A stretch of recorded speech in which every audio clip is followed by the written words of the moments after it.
It was the sort of media scrum you get when a celebrity or a disgraced athlete lands at the airport. But a bishop? Stand by your remarks. Stand by what you said, sorry. Bishop, where are you going to settle? Why have you come to this country? Richard Williamson is one of 4 excommunicated Catholic bishops consecrated by Archbishop Marcel Lefebvre in defiance of the late Pope John Paul II. The Archbishop was a leading opponent of reforms in the 1960s known as Vatican II, which were opposed by traditionalists in the Catholic Church. Last month, the Vatican announced it was lifting the excommunications. But it's not his views on the Latin Mass which have made him a controversial figure. It's this interview given to a Swedish television station last November when Bishop Williamson was running a Lefebvrist seminary in Argentina, which have caused such anger. Bishop Williamson, are these your words?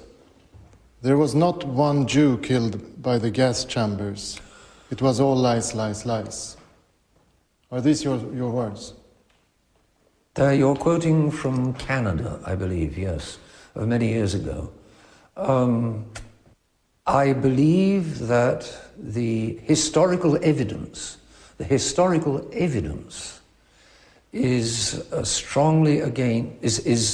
hugely against 6 million Jews having been deliberately gassed in gas chambers as a deliberate policy of Adolf Hitler. But you say not one Jew was killed. In gas chambers. So there was no gas chambers? I believe there were no gas chambers, yes. Bishop Williamson is back in the United Kingdom because the Argentinian authorities made clear they didn't want him there any longer. The Vatican too has distanced itself, ordering him to retract the comments. The Catholic Church here says until he does, he can't enter into full communion. Bishop Williamson may not be here for very long. The interview was recorded in Germany, a country where Holocaust denial is a criminal offence. Lady Renouf is a supporter of the bishop who's assembled a legal team in case attempts are made to extradite him to Germany. She told me he should not be called a Holocaust denier. It's an absurd propaganda term, and in any case, no one denies anything. It's an issue that if there's any denying going on, it's debate denial that goes on. And that is should be objected to by all of us, because the concept that we cannot debate and there is no respect for debate flies in the face of our own civilization. Isn't it that the terms of the debate in which he wishes to conduct it, in denying the existence of the gas chambers which killed so many Jewish people before and during the Second World War, is one that causes profound offence to many people, Jewish or otherwise? Well, I don't think offence should be part of an investigation into history. I think that is emotional blackmail that has nothing to do with an investigation. If, for example, your child was murdered and you didn't want to hear about it, you cannot dictate to whether there should be any investigation or any court cases about that. You may not want to read about it, but you cannot say that there may be no investigation because your sensibilities will be hurt. That is an absurd situation. Let me ask you about the bishop's position now. His excommunication was lifted by the Vatican, but the Vatican has now demanded that he should retract the views he expressed in that television interview. And the Catholic Church in England and Wales has said he cannot be in full communion with the Church until he does so. Is he prepared to do so? There is something extraordinary going on. The idea of the Holocaust as some sort of thing that one speaks about it and commits some sort of blasphemy in whole or part is the UN resolution. You may not query the Holocaust legend in whole or part. There is no such a situation in normal historical debate and rational argument in any other field, and it should be normal for a review of history without exception. And I think when the bishop was asked by the Swedish TV, it was actually to stitch him up, because it was later used to try and undermine the idea of this reconciliation with the pre-Vatican II society. And so I think it's actually aimed at preventing the priests who query the Vatican II from their being allowed back into the body of the Vatican. Michelle Renouf, a supporter of Bishop Williamson. The Labour peer Lord Janner chairs the Holocaust Educational Trust. He's on the line now. Lord Janner, good afternoon. Good afternoon to you. What should happen to Bishop Williamson? He is, after all, a British citizen. Well, sadly, as a British citizen, he cannot be prevented from coming into this country. In my view, it would be much better if he didn't, but our law does permit him entry. His views are extremely offensive. They're anti-Semitic. They're insulting to the millions who suffered the horrors of the Holocaust, and I declare a personal interest. My entire family on the continent of Europe, with the exception of those in Denmark, were murdered by the Nazis, and I saw a lot of this because I served in the British Army of the Rhine when I was a young soldier, and I worked as a war crimes investigator, and I think we must recognize that Holocaust denial in whatever guise is hugely dangerous. It's a form of anti-Semitism. What about Michel Renouf's argument that this is about freedom of debate? And we've, in a sense, had this argument just a few weeks ago when Geert Wilders was denied permission to come to this country because of concerns he would stir up anti-Muslim feeling.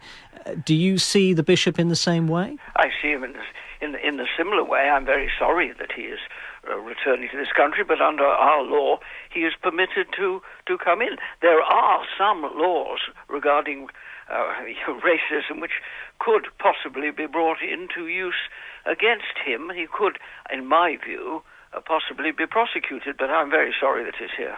Holocaust denial is not a criminal offence in this country, which it is in countries like Germany.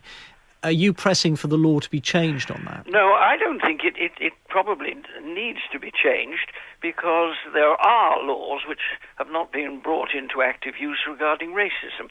I mean, my view, I'm just very sorry that he's returning to the country. And his views are very particularly offensive to people like me, whose entire family was wiped out by it. Is it possible to have this debate, though? That was the argument that Michel Renouf was putting, that because it has been, in a sense, criminalised in parts of Europe, people who may hold views that you find profoundly offensive and upsetting, but they're unable to engage those views in debate, which might give you the opportunity to challenge them and rebut them. Well, I don't think that a debate is in the least reasonable about this. There is no doubt whatever in history that some 6 million Jewish people were murdered by the Nazis. We know that because we know how many were there before in each of the countries of Europe, and we know how many survived, which were very few. I know, as I've said, because my entire family on the continent, there's not one who survived.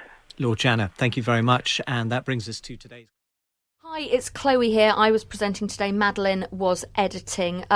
We decided to ask the question of what's wrong with questioning the Holocaust because of Bishop Richard Williamson. The story's been around for a while, but today he arrived back in the UK after being thrown out of Argentina. He is, of course, the bishop who... he doesn't deny that the Holocaust took place, but he says that 300,000 people died instead of what's widely recognised as 6 million Jews being killed. He also said there were no gas chambers. We were particularly keen, and we did discuss this in the meeting today, didn't we, Madeline, that we didn't want this to become a history lesson. And it inevitably, people tried to make it into a history lesson, which was a bit frustrating. But we did our best. You did your best not to let people descend into history lessons. I suppose with something like this, then people will want to give their own version of history when you're absolutely discussing history. But we did our best not to, and I think there are some very, very sensible and interesting comments from people saying that discussing the issue, which was essentially a freedom of speech issue and not a history lesson. We had an interesting interchange at the start of the programme between a Holocaust survivor and Lady Michel Renouf, who is a supporter of Bishop Williamson, which got quite emotional. So that was interesting. But I think probably for me the more interesting parts of the programme were the later parts where people did step away from discussing the actual history of it and more into the issues of freedom of speech. Yeah, we were essentially not debating whether the Holocaust took place or indeed how many people died, but whether this indeed was one event in history that can't be questioned. And what is it about the Holocaust that is so sensitive, that is so raw, that many people think it just simply can't be questioned at all? For example, it's illegal in Germany. Does it work there? And we had some interesting callers on from Germany. So I hope you enjoy the show, and here it is. Hello, I'm Chloe Tilley. Welcome to the BBC's World Have Your Say. Monday to Friday, you decide what we talk about. The historical evidence is hugely against 6 million Jews having been deliberately gassed in gas chambers as a deliberate policy of Adolf Hitler. Catholic Bishop Richard Williamson has been kicked out of Argentina. The government there says for deeply shocking Argentinians, the Jewish people and all of humanity. He denies 6 million Jews were killed during World War II or that the gas chambers even existed. But what's wrong with questioning the Holocaust? The blog address is worldhaveyoursay.com. Shouldn't he be allowed to say what he wants, no matter how offensive, as a matter of free speech? Or is this issue just too raw to debate? We've had the news from the BBC. Now it's our turn. Call us on country code 44 20 70 83 72 72. Welcome to World Have Your Say. Hello, I'm Chloe Tilley. Thank you for joining us. He's been thrown out of Argentina for questioning some aspects of the Holocaust. Bishop Richard Williamson has now arrived back in the UK amid a storm of controversy. He doesn't deny the Holocaust took place, but believes that 300,000 people died instead of the widely recognised 6 million Jews. He also says there were no gas chambers. Hugely controversial and offensive views to many people. But if someone is questioning the Holocaust, it's just an opinion, and a minority one at that. So does it really matter? Why should you be punished if you question the Holocaust? Maria has got in touch via the World Have Your Say blog. There's a heck of a lot less evidence for a historical Jesus than that of a Holocaust. It's troubling that Williams will not question the historical Jesus, but instead question an event where we have a record of 6 million people going missing, as well as actual gas chambers. And Dave, responding to the World Have Your Say daily email, says it's a tough one.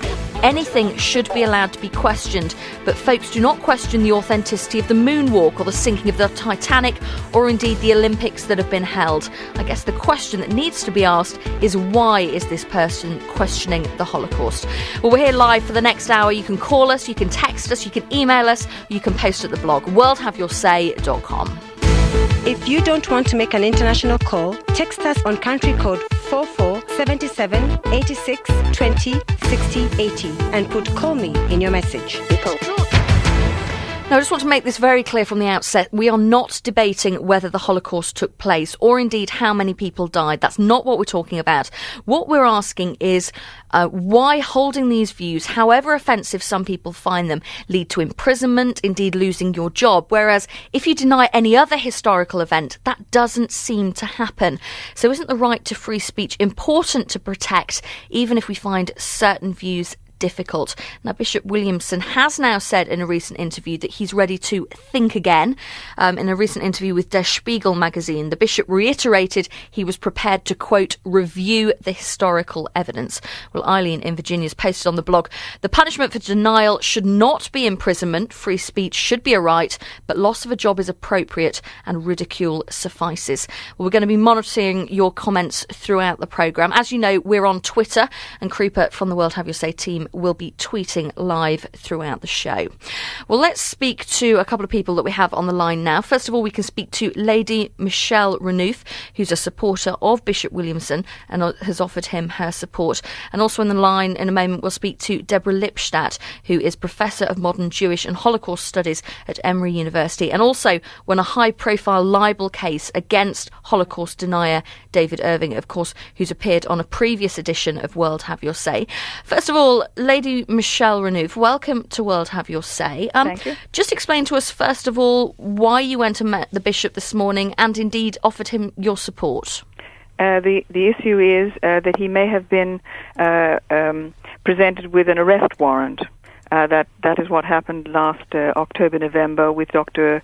Frederick Tobin, who was sitting on a plane in transit, and he was arrested and thrown into prison for 50 days.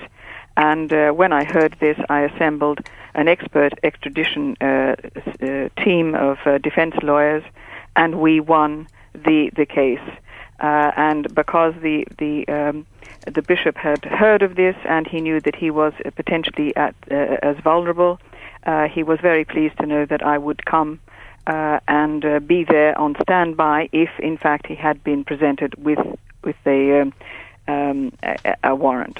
Do you understand that his views are hugely offensive to many, many people around the world? Well, I think this nonsense is hugely offensive is absurd. First, he has not said anything that should be in any way offensive to any rational person.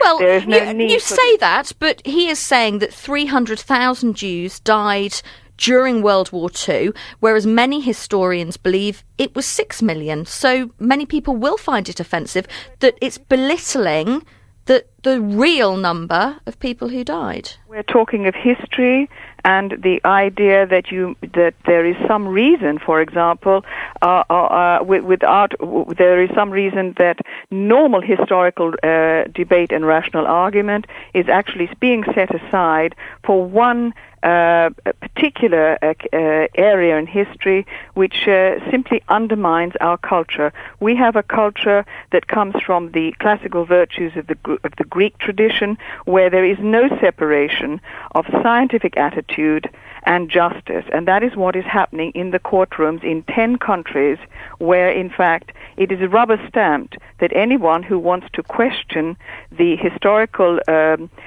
history on this area is immediately incarcerated for any querying of the narrative. Lady Renouf, I want to put an email to you which has just come in from Isabel.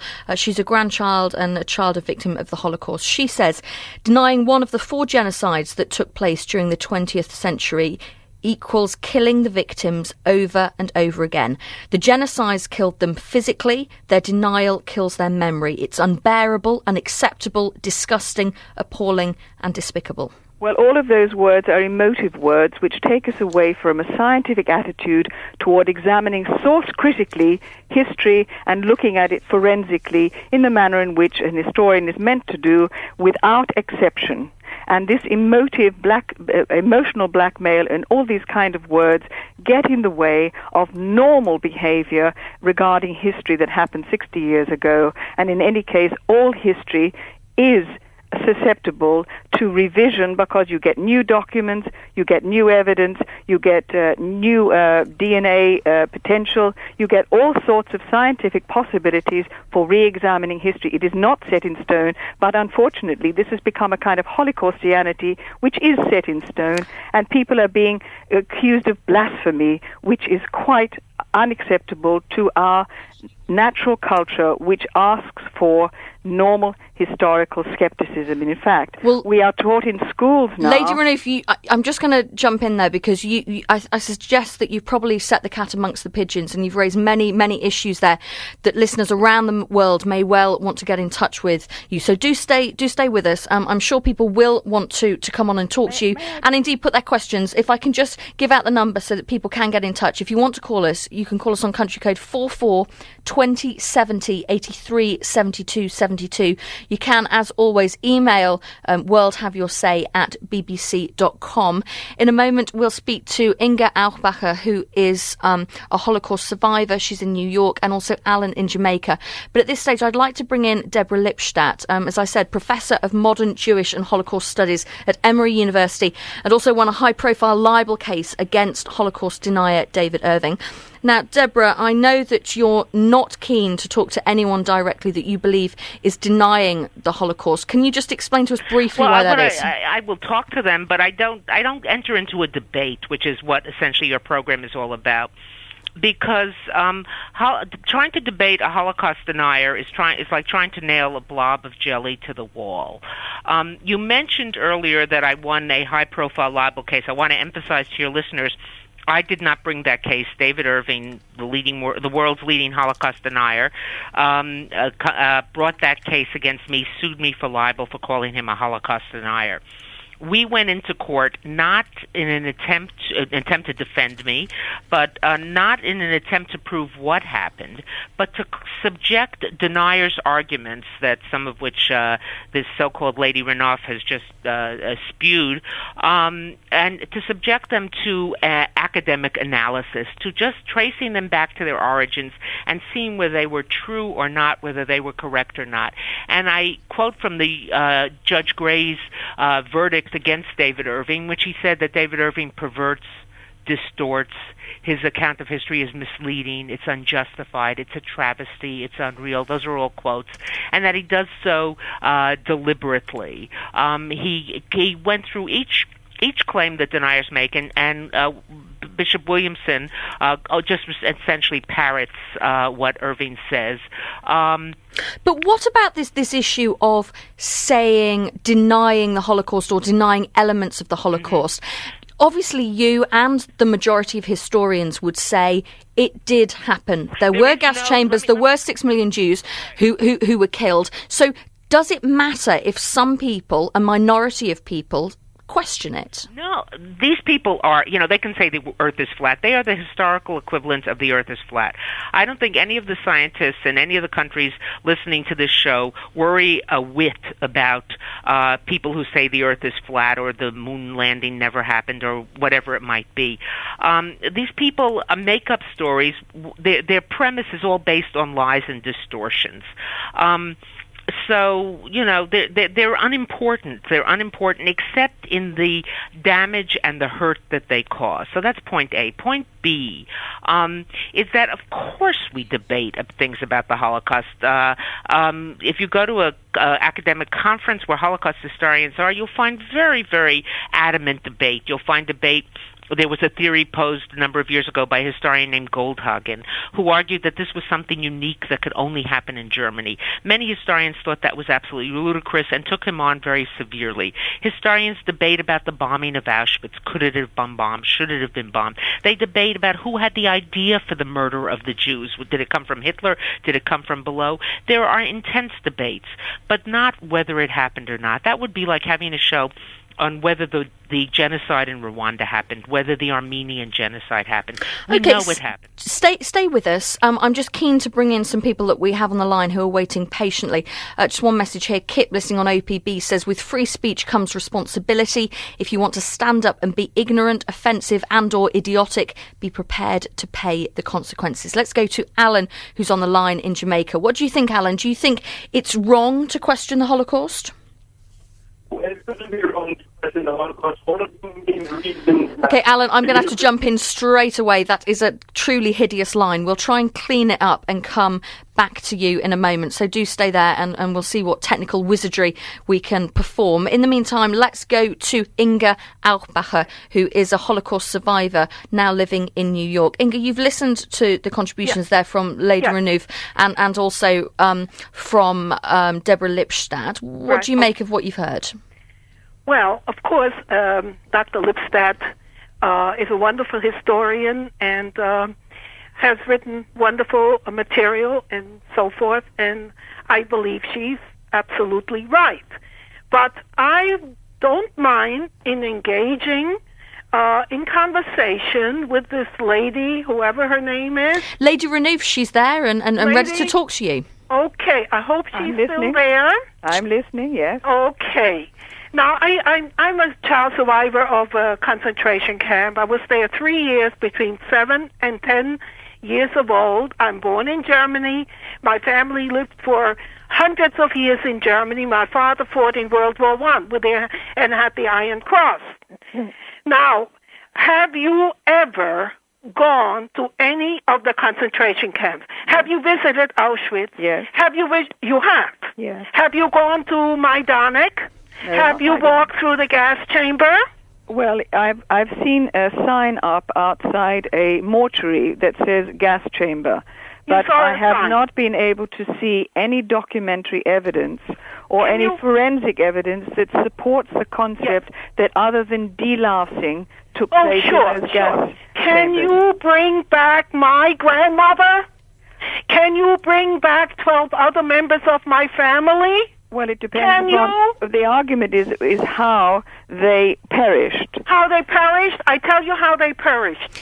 My grandmother was shot in a mass grave in the Birkennicke forest near Riga. I went to that forest. She's in one of those mass graves. What happened to your grandmother? I'm sure you had her for a long time. Inga Alpacher, I appreciate this is, and Lady Renouf as well. If I could just jump in here, I appreciate this is a hugely emotive issue for you, Inga, and I really appreciate you coming on the programme. But equally, I have to be strict about this. This is not a debate about whether the Holocaust happened, or indeed whether the gas chambers existed, or whatever. This is a debate about whether we can question what happened during the Holocaust and whether people have a freedom of speech right to talk about this. And I don't want to get into the ins and outs of it. Let's bring in Mary, who's on the line in Oregon. Mary, what do you think? Do you think freedom of speech supersedes everything else and we should be allowed to question things like the Holocaust? Well, yeah, I mean, not I hate to say question, but you can't stop someone from thinking about it. Does that make sense? Yes, he can question it. That doesn't make him right, though. Hello? Yes, no, I'm listening to you, and I understand that. So you think that it's okay to question it, even though it's not factually accurate in your opinion? Yes. I mean, you can't stop someone from having an opinion, regardless if it's wrong. Deborah Lipstadt? Hello, Deborah Lipstadt, are you listening? Yes, I am. And in fact, I don't approve of laws outlawing Holocaust denial. First of all, I believe in freedom of speech. There is a difference between freedom of speech and incitement to hate, incitement to riot, incitement to violence. But I don't believe in the efficacies of these rules. That I think they turn people like Bishop Williamson, who was a despicable kind of lowlife, to my mind, into a martyr. He can claim he's a martyr for free speech. So Exactly. I have spoken out for ages. I'm against these laws. I'm against lawsuits. I would never have taken David Irving to court. He took me to court. I don't believe the courtroom is the place where you adjudicate history. But I also don't believe in lies. And when people say there's no documentary evidence of the gas chambers, they're just making that up. There's loads of documentary evidence. There are loads of reports. There are reports of these mass killings that Inga was talking about. So if there's all this evidence, does it matter then if a few people are saying it didn't exist? Well, not really, because these people are unimportant. Does it matter if the people who say the Earth is flat? No, they're really unimportant. What is important is that the only motivation for Holocaust denial is a form of anti-Semitism. It's a form of hatred. It's a form of prejudice. So they have taken this pseudo-academic kind of stance of we're just interested in the facts to mask their anti-Semitism. But I really don't believe in these laws. I'll tell you the three places where I can understand why they would have these laws is Germany, Austria, and possibly Poland, where the memory and the people, it's still so fresh, and this is where it happened, of course, perpetrated by Austria and Germany. And things have different symbols. I live in Atlanta, Georgia. Atlanta, Georgia was a home not far from Atlanta, is a town called Stone Mountain, where the Ku Klux Klan was founded. If you walk down the streets of Stone Mountain, or even the streets of Atlanta, in a white bed sheet and a cone head and a mask, you're clearly saying, I'm part of the Ku Klux Klan, which was a despicable, hate-filled, damage-doing, violent organization. Okay, I'm going to step in and I'm going to start being quite strict now because I want us to have a conversation about this. I don't want everyone just coming on making lots of speeches. We want to have a debate and move things forward. I want to thank Mary in Oregon for listening on OPB and coming onto the programme. Let's go to Argentina now, which of course is where Bishop Williamson was forcibly removed from the country. Dr. Aldo Fontao is on the line. What do you make about this whole issue? Well, thank you very much. Good evening. I am quite surprised of this discussion. In Argentina, this was a very minor thing because practically no one is paying too much attention to this man and his perspectives. But one thing that I just want to save from what's happened in our country is that nobody forbid this man to say whatever he wants. Anyway, no one paid attention to him, and everyone just laughed at what he said.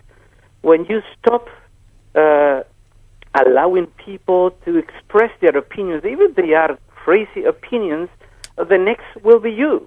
So what's the problem? Let them speak this nonsense and this rubbish, because everyone knows exactly what has happened, and these people will be just pushed aside. But when you stop them, forbid them, you are encouraging people actually to hear them and to say, well, he must have some kind of reason because he's saying those things. That's really, really interesting. So do you think in that sense that the coverage of him arriving, of Bishop Williamson arriving in the UK today, us doing this phone-in, do you think we're making too much of a deal out of this? We should just let this man have these opinions and he's a minority view and just ignore him? I think that ignorance of what he's trying to do would be the best way to go. Why just to make propaganda, advertising of what he thinks? Just let him talk and don't pay too much attention. It's not worth to pay attention. Had you ever heard of him before this whole furore kicked up? Oh, yes. Look, it has happened in our country. I was hearing about the Ku Klux Klan and all those things. We have recently the same thing in our country. There was one deputy that was representative. He was elected by the people, by a reasonable 5% of the population. He was elected as a representative, and because he had some involvement with the 30,000 disappeared in Argentina, he was forbidden to take his bench. Now, the question is, there are 10% of the population that has voted him. Who is saying this man can speak, this man cannot speak? It's an interesting point. It's a very interesting point, and I appreciate you coming on the programme. That's Dr. Aldo Fontao, who is on the line from Argentina. Alan, listening on WCPN, says it's obvious that Inga, who was on the line previously, takes this too personally. I believe it should be an open discussion like everything else. It's never healthy to keep something quiet or reprimand them for speaking out. Thank you for getting in touch, Alan. And on Twitter, Benjamin Lowe says, we in the US would rather preserve universal freedom of speech so long as we have the freedom to dismiss deniers as lunatics. I'm pleased to say we've managed to clear up Alan's line in Jamaica. Alan, welcome back to the programme. What were you trying to say? Yes, I was saying that one of the main reasons the Universal Declaration of Human Rights was drawn up is because of the results of things like the Holocaust. So we need to know that people are entitled to freedom of speech to say whatever they like, whatever opinion they have, and whoever has facts to prove what they have to prove shouldn't be worried with what they consider false propaganda.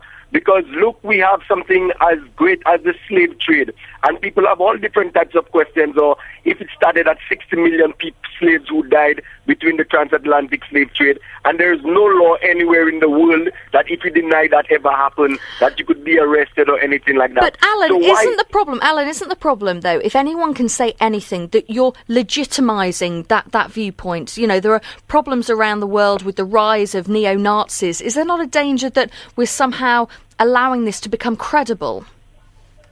No, well, allowing someone to speak about something doesn't make it credible, you know, because things like neo-Nazism and all of these things, people get books and look it up on computers, so it's first that person's inner self that would want to seek such views and points, because if someone comes and says something that denies whatever your belief is or whatever your religion states, would you automatically believe in what they are saying?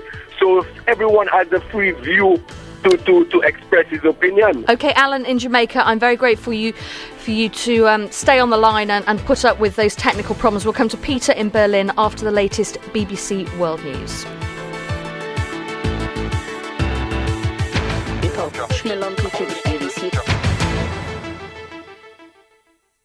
You heard the news from the BBC. Now it's your turn. Call us on country code 44 2070 83 72 72. Welcome to World Have You Say. Hello, I'm Chloe Tilley. Is the Holocaust the one event in history that can't be questioned? Today, Bishop Richard Williamson returned to the UK after he denied the accepted full extent of the Holocaust. He was ordered out of Argentina and can't practice as a Roman Catholic priest until he changes his views. Well, in a Swedish TV interview, Bishop Williamson said, "I believe that the historical evidence is strongly against, hugely against, 6 million Jews having been deliberately gassed in gas gas chambers as a deliberate policy of Adolf Hitler. I believe there were no gas chambers. So he has since gone on to say he'll look at his views again. But what does it mean when the Holocaust can't be questioned? Is there a distinction to be made between denying it ever took place or denying the full extent? Jonathan in San Francisco says on the blog, Holocaust denial is just anti-Semitism with a wink and a nudge. Nonetheless, free speech should be absolute. And Vladimir emailed worldhaveyoursay@bbc.com. Too much is too much. Have you ever been to Auschwitz? If you say there were no gas chambers, you're not questioning the Holocaust, you're doing something extremely dangerous. You can post now at the blog worldhaveyoursay.com or get in touch like this. If you don't want to make an international call, text us on country code 4477 86 20 60 80 and put "call me" in your message. Still with us is Lady Michelle Renouf, who's a supporter of Bishop Williamson and has offered him her support, and also Deborah Lipstadt, who's Professor of Modern Jewish and Holocaust Studies at Emory University. Deborah, I know before the news you were trying to come in, so do let me bring you in. Let me just, because I do have to run, so let me just say a couple of things. Williamson was punished by his society, the Catholic society to which he belongs, for saying these things. He wasn't punished by any country or any official body. He was kicked out of Argentina for misrepresenting what he was doing. He did not let the Argentinians know that he was running a seminary. He misrepresented what he was doing. Finally, free speech. You can say whatever you want in the United Kingdom. You can say whatever you want in the USA. I believe in free speech, and I'm afraid that if you get laws against free speech, look, they're Muslim representatives in Europe and in other places who wanted to deny the right of the cartoonists to do their cartoons of Muhammad. So I'm against limiting the rights of free speech, and I don't think you can say that the Holocaust is the only thing that can't be questioned. There are many laws against countries in various countries saying certain things, though I don't agree with these laws. I think that the Holocaust has the dubious distinction, with this I close, of being the best documented genocide in the world. There is so much documentation, most of it from the perpetrators saying exactly what they did. So if you want to prove the Holocaust, all you got to do is look at what the Germans said at the time about what was going on. And for people like this Lady Renouf, or whatever her name is, to say that... it's Lady Renouf. But yes, Deborah Lipstadt, I know you have to leave us. I want to thank you ever so much for coming on the programme, Professor of Modern Jewish and Holocaust Studies at Emory University. I want to go straight now to Peter, who's on the line in Berlin. Peter Bild, who is a journalist, and also bring in Enrico, who's on the line from near Berlin. Of course, in Germany, it is illegal to deny the Holocaust. Peter, you've been listening very patiently. What do you make of what you've heard so far? Well, indeed I have. I mean, if Lady Renouf or Michelle Mainwaring from Australia, as she originally was, were to be taken seriously, we'd also have to look at who she says she really is. She has, after all, been a supporter of just about every Holocaust denier, including David Irving. Now, as for the Germans, they do take this very seriously. Obviously, after the war, it became a crime in Germany to deny the Holocaust. It also is a crime in Germany even to reproduce images, unless they are part of an academic work, images of the Holocaust to reproduce newspapers which were actually issued at the time by the Nazi Party. But Peter, what do you think? What's your personal view on this? Do you think that questioning the Holocaust shouldn't be illegal in Germany? I understand why it is. I personally would not favor it in Germany. I think the German democracy is more than strong enough to survive people saying these stupid things.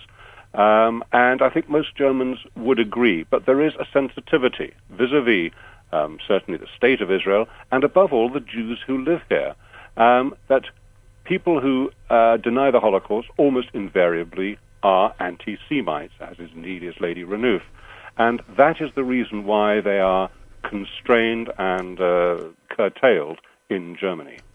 Let's bring in Lady Renouf, because she's still on the line, and I know you're probably going to want to respond to what Peter Bild said. Well, if I can just respond very briefly to him, to say that these personal attacks have got nothing to do with the issue. That is the typical way of dealing with the matter, not dealing with it, but slinging silly comments, personal comments. You can criticize the mafia, but still like Italians.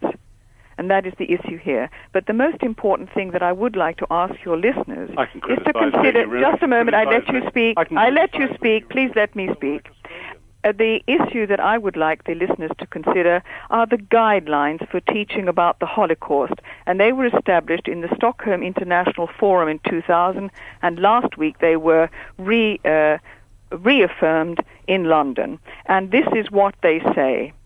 Quote, care must be taken not to give a platform for denial. Lady Renouf, I really don't want to get into the situation where we start recounting speeches to one another. This is a discussion, and I'm going to be really firm for the next 20 minutes. We're going to keep on this, and we're not going to have any speeches. We're going to talk to each other. Enrico is also on the line from near Berlin. Enrico, what do you think about these rules in Germany about it being illegal to deny the Holocaust? Do you think it works? Hello, good evening. So I think the system we have in Germany with the law that we are not allowed to deny the Holocaust, I think it works because it prevents us from sort of people who try to, like, you know, the neo-Nazi parties in Germany, they openly deny it. And they cannot be judged because they're like political parties. So, you know, they have their channels where they do that, but it's not like to be seen. You know, and I think in Germany we don't need to deny the Holocaust because it happened here. We have all the proof that it happened here, and I think we should leave it to the scientists to recalculate the numbers, which the Mr. Williamson doubts that are But right, Enrico, you know, if it's illegal in Germany to deny the Holocaust, does it actually stop people thinking that? Of course not. I mean. So does it achieve anything? Sorry? So does it achieve anything?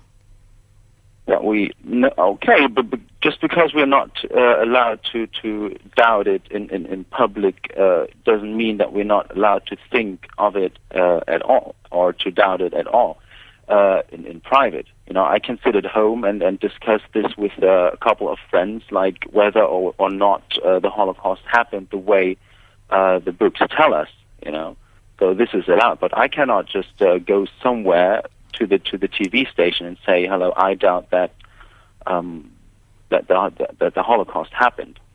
That's what I cannot do. But I can think of it, and that's my right to think about and read and inform myself and do the research. And obviously, the bishop didn't do his research very well, you know, because he took some documents that also are not allowed to be quoted in Germany. So, well, he does say he's going to look at it again, reread, and he may change his views. Do stay there on the line, Enrico. I want to bring in Kip, who emailed us from the US, and we call Kip back. What's the point you want to make? Hi there. Well, my primary point is I think it's wrong to try to constrain free speech, but I think anybody who's going to stand up with an opinion, especially if it's an outrageous one, needs to suffer the consequences of that. I think public opinion will determine the outcome of things. For people that stood up against treatment of blacks in the South in the United States, laws prevailed that made things more equal. On the flip side, if you're going to deny that 6 million Jews and 4 million other people were killed in the Holocaust, public opinion, your organizations that support you, who you work for, has every right to say, hey, you know, we don't really want you around, you're kind of an idiot, so go away. And do you think that's just true of the Holocaust, or are there other historical events that should equally be treated that way? Well, anything as horrendous as what happened in the Holocaust needs to have the same weight, but like when Don Imus made a comment about black women's basketball team, he lost his job, however, temporarily. I think it has the same application across the board. However, when you're talking about the murder of 10 million people, it might have a little more weight, which is why this is on your show right now. Let me bring in a couple of messages. Pete in Tennessee on email says, one should be able to say whatever he wishes. However, your friends may not approve and may keep away from you. Actions have consequences and words are actions. Ricardo also on email says, believing the Holocaust didn't occur is like saying 9/11 was faked by Hollywood. Honestly, we're not talking about free speech, but rational thought. And Ben in New York says, I think the main impulse to want to punish people who deny the Holocaust comes from our fear that someday these people will be in the majority. If we truly believe in democracy, we must have faith that truth will always be stronger than the falsehoods that Mr. Williamson is preaching. So the question we're asking today on World Have Your Say is, what is wrong with questioning the Holocaust? You can call us now on country code 44 20 70 83 72 72. You can email us at worldhaveyoursay@bbc.com. As you do know, we are live on Twitter, so throughout the programme, Krupa from the World Have Your Say team is tweeting. If you want to get involved through Twitter, you are more than welcome. Let's go to Lawoyi in London. I fear I've pronounced your name wrong. Lawoyi. Oh, it wasn't a bad effort. I do apologise. Never mind. What would you like to say? Well, of course, everyone has a right to free speech. You see, it is okay just to ignore people who deny it as any part of history, and stop giving them undue publicity. You understand? But the motive of these people who talk in this way is what must be tackled. Their denial is not for the present generation, not for me and you, but it's for people in future, you see. I mean, in 50 years, 100 years to come. Then that time, people will be saying, well, were you there when this thing happened? Were you there when this thing happened? So their motive is not for you and me today. It's for the present generation. That's an interesting point. So you say, for the sake of future generations, we have to make sure that we're continually told the truth. And the truth must be told. So their motive is not for me and you now, because this thing will spread. That's how they rewrite history. Interesting point. Stay with us. Let's bring in Shelley, who's on the line from Warrington in the north of England. Shelley, welcome to the programme. And I understand that your family's been touched personally by this issue. Yes. Explain that to me. Well, when I was recently visiting my great aunt in Hungary, and we were talking about family tree, and my great aunt, she hid in a Christian home, so she didn't end up going to the camp. She was very, very lucky, but she lost all of her property and everything. And we'd go over the family tree, and she'd say, "Killed by the Nazis, killed by the Nazis, killed by the Nazis."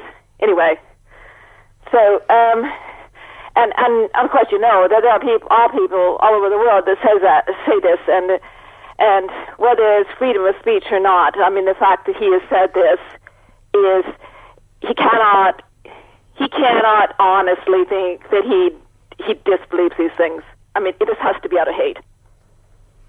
Lady Renouf, do you want to come in and respond to what Shelley's saying? Yes, if I may actually indicate the end of the sentence about the guidelines for teaching the Holocaust, which is the basis of her argument, that we are having our children taught in schools as we are as adults, in all sorts of areas, that care must be taken not to seek to disprove the denier's position through normal historical debate and rational argument. Now, that is what the bishop was offering, normal historical debate and rational argument. He was not insulting or offending anybody if they took an objective view to history instead of a subjective view, and this is not the way to teach history.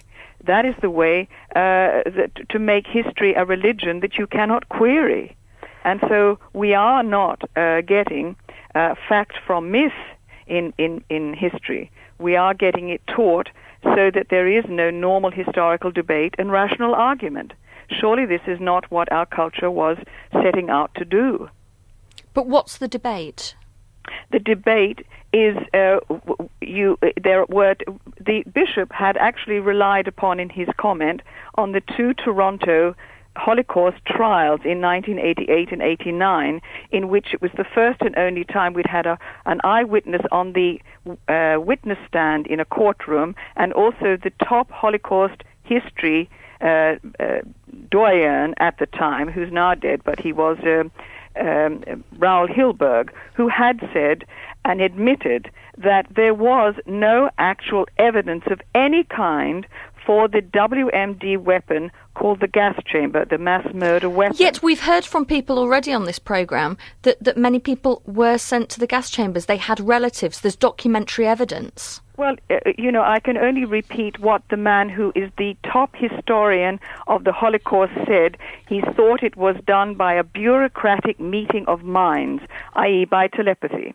And then you had the top well-known writer of Eyewitness, and in the courtroom he admitted that he had used poetic license, i.e. he had lied, that he had not witnessed anything. Lady Renouf, I want to bring in Tony, who's on the line from Germany. He's literally just phoned in to World Have Your Say, and he's got a point that he wants to put directly to you. Welcome to the programme, Tony, and thank you for getting in touch. What would you like to say? You're very welcome. To the first question of the programme, should people be allowed to utter their opinion regardless? There's the old adage, I don't agree with you, but I will do anything to defend your right to express your opinion, is correct, and I stick by that. But for the facts, I'm related by marriage to the family who founded the firm that produced the gas which was used in the concentration camps. The Germans were unbelievably meticulous about documenting the people sent to the concentration camps, and it's well known that all the inmates of the concentration camps even had a registry number tattooed onto their arms.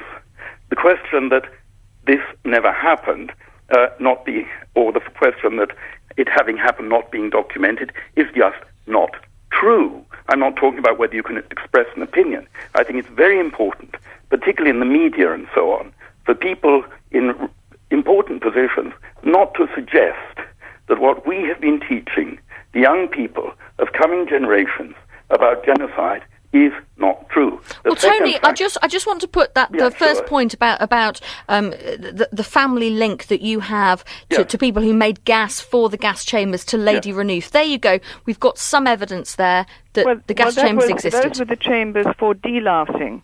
What we don't have, we do have evidence that the people and their clothing were deloused because of the typhus, and that was a common means to deal with pesticide at the time. So you believe the gas chambers were used for delousing and not for murdering people? They were used for delousing. What is in question? But not for murdering people? No, what is in question is whether they were homicidal gas chambers, but for that purpose, there doesn't appear to be the right scientific support for that concept. Now, I have no vested interest in denying or glorifying. Okay, Lady Renouf, my interest is in only their right to investigate, and we have prisoners.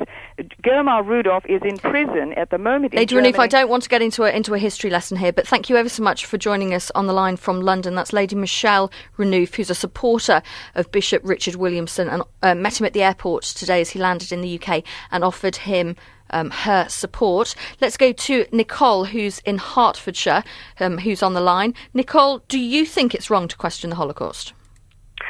Good evening. I do think it's wrong to question the Holocaust because there's nothing to question. It was documented thoroughly and meticulously by the Germans. The Nazis confirmed it after the war as well. So there's actually nothing to question. I think. Look, I believe in free speech. I live in the UK. We've got a wonderful democracy here of free speech. However, there is a line to draw with everything. And like Deborah Lipstadt said before about the Muslim the cartoonist who offended the Muslims, the whole world was up in arms, and I actually agreed with them. I didn't think that person should have written that cartoon.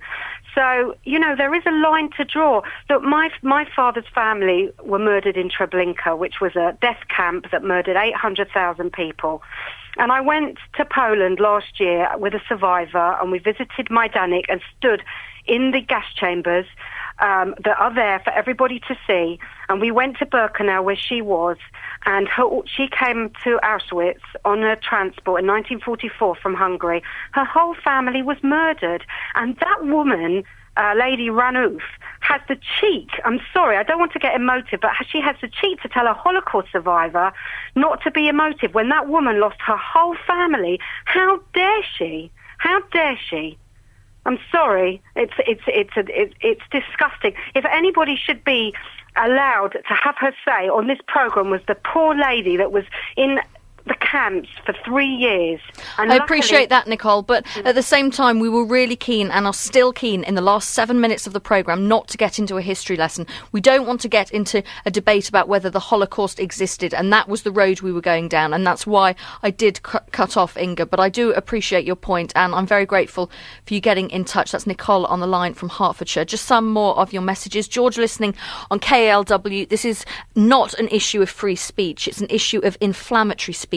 Holocaust denying, along with the creationist efforts, question selective evidence to promote a world view. We as a society should not punish these people. We should simply ignore them. Carl in Malawi's texted, it happened, so talking about it is not a crime. It's part of history which we can learn from. C. Kennison on the blog worldhaveyoursay.com says, ignorant people may voice their opinions just as intelligent people voice their own. People must control their emotions and allow stupid people to make fools of themselves. Let's go to Howard, who's on the line from Manchester. Do you agree with that last point on the blog? Yes, I mean, I think that freedom of speech is freedom to be wrong. I mean, freedom to be wrong is part of freedom of speech. And if anybody should admonish a member of a clergy, it's probably the hierarchy of the institution he works for, not a state or a judicial system. But as far as the general a civic discussion about anything historical, whatever subject it is, freedom of speech, I think, is a principle that we should hold at the highest level. And also, on the issue of any Holocaust, and the fact is that when you have overwhelming evidence, and when you have a canon of academia on a particular subject, as with the European Holocaust, the idea that we should be somehow insecure and feeble in the face of a couple of remarks from a crank is really pathetic. There's no necessity for this hysteria because the evidence is there. So what is anybody bothered about? They have no argument to cancel the evidence that exists. Howard, we've heard some very moving testimonies from people who were either survivors of the Holocaust or members of families of people who survived the Holocaust. I mean, what is your background? Do you understand where they're coming from? Well, I happen to be Jewish, by the way, but I also happen to know that I personally don't like this phrase, the Holocaust, because I like to refer to it as the European Holocaust, or if you want to use the words, if you want to be specific about the Jewish part of it, then you call it the Shoah, okay, because it's not the only Holocaust in history. There's the America's Holocaust, which was actually a vastly greater scale. I mean, 100 million people in the Americas died as a result of the European conquest of the Americas. Okay, Howard, let's not get into a history lesson. Just one question. But the point is, it is precisely this mentality of insisting on historical uniqueness and exclusivity at the cost of grotesque insensitivity towards other Holocausts and genocides that feeds this emotional hysteria when some idiotic crank makes a few stupid, idiotic remarks that are so easily disprovable, okay, and we've got this canon of evidence to prove what happened in the 1940s. Why should people be hysterical about the easily disprovable remarks of some errant bishop? Okay, Howard, I want to ask you a quick question because Ahmed's on the line from Nigeria and I want to squeeze him in the last couple of minutes of the programme. But Howard, briefly, what about the point that was raised by Lawoya, who came on the line from London, saying this is not about our generations now, this is about future generations and people must learn what happened and that's why these people shouldn't be given a voice? Well, you in the media are focusing on this bishop, so therefore you're actually amplifying him. I'm not amplifying. You're amplifying him, but if we really cared about these kinds of issues, how much concern have we had over the past few years for the loss of 5 million people in the Congo? Does anybody care about the death of 5 million people in the Congo? And by the way, in the first decade of the 20th century, 9 million people died in the Congo. This is the second Congo Holocaust and nobody gives a damn. Nobody cares. Howard, thank you for joining us on the line from Manchester. I like being made responsible for all of the media. I wish I had that power. Let's go to Ahmed, who's on the line from Nigeria. Ahmed, I'm afraid I haven't left you with a lot of time. We're right at the end of the programme, but what's the point you want to make? Yeah, the point I want to make is everybody has the right to deny whatever he so wishes to deny. at its own capacity as an individual, this is a free society. Other people are denying the existence of God as well.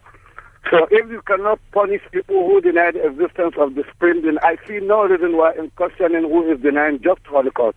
I live in Africa. I agree. But all these things were documented and they are written in the book. So I have the right to question them if I feel they are questionable. There's a freedom of speech, freedom of opinion. Okay, Ahmed in Nigeria, I appreciate you coming on. I've just got to wrap you up there because we are coming to the end of the programme. Totem Media on Twitter says, I think to deny or diminish the Holocaust is an attempt to alter history and to lie to future generations. This is not right. Thank you for all of your messages. We've been absolutely inundated, and as ever, I don't manage to get through all of them, but we have read them and we'll try and stick them up on the blog. Roz will be back with you tomorrow. Thanks ever so much for your company. Take care.